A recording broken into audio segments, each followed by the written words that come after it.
कार्तिक पूर्णिमा ठारू कटक ठारे आयोजित होइते प्रमुख बोईत बंधन पर्व एवं ଏହା 7 ଦିନ କିମ୍ବା ଅଧିକ ସମୟ ପର୍ଯ୍ୟନ୍ତ ଚାଲିଥାଏ, ଯାହାକୁ କୁହାଯାଏ ବାଲିଯାତ୍ରା। ଏହା ଏସିଆର ସର୍ବବୃହତ୍ ବାଣିଜ୍ୟ ମେଳା ମଧ୍ୟରୁ ଅନ୍ୟତମ। ଏହି ଉତ୍ସବରେ ବାଲି, ଜାଭା, ସୁମାତ୍ରା ଏବଂ ଶ୍ରୀଲଙ୍କା ସମେତ ଦକ୍ଷିଣ ପୂର୍ବ ଏସୀୟ ଦେଶଗୁଡ଼ିକ ସହିତ ଓଡ଼ିଶାର ପ୍ରାଚୀନ ସାମୁଦ୍ରିକ ବାଣିଜ୍ୟକୁ ସ୍ମରଣ କରାଯାଇଛି।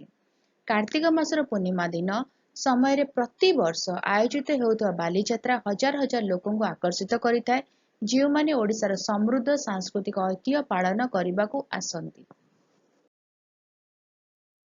ବାଲିଯାତ୍ରା ଓଡ଼ିଶାର ସାମୁଦ୍ରିକ ଗୌରବମୟ ଇତିହାସ ଉତ୍ସବ ପାଳନ କରେ, ଯେତେବେଳେ ପ୍ରାଚୀନ ବ୍ୟବସାୟୀ ସାଧବ ମସଲା, ରେଶମ ଏବଂ ବସ୍ତ୍ର ପରି ସାମଗ୍ରୀ ବାଣିଜ୍ୟ କରିବା ପାଇଁ ସମୁଦ୍ର ପାର ହୋଇ ଯାଉଥିଲେ। ସାଂସ୍କୃତିକ କାର୍ଯ୍ୟକ୍ରମ ସହିତ ପାରମ୍ପରିକ ଓଡ଼ିଆ ହସ୍ତଶିଳ୍ପ, ବସ୍ତ୍ର, ଅଳଙ୍କାର ଏବଂ ବିଭିନ୍ନ ଖାଦ୍ୟ ପଦାର୍ଥ ରହିଥାଏ। ଓଡ଼ିଶାର ବିଭିନ୍ନ ସ୍ଥାନରୁ ଆସିଥିବା କାରିଗରମାନେ ସେମାନଙ୍କର ହସ୍ତଶିଳ୍ପ ଏବଂ ହସ୍ତତନ୍ତ୍ର ପ୍ରଦର୍ଶନ କରି ଓଡ଼ିଶାର ଜୀବନ୍ତ ସଂସ୍କୃତିକୁ ଆଲୋକିତ କରିଥାନ୍ତି। ମେଳାରେ ପଟ୍ଟଚିତ୍ର, ଚିତ୍ରକଳା ଏବଂ ଟେରାକୋଟା ସାମଗ୍ରୀ ଲୋକପ୍ରିୟ।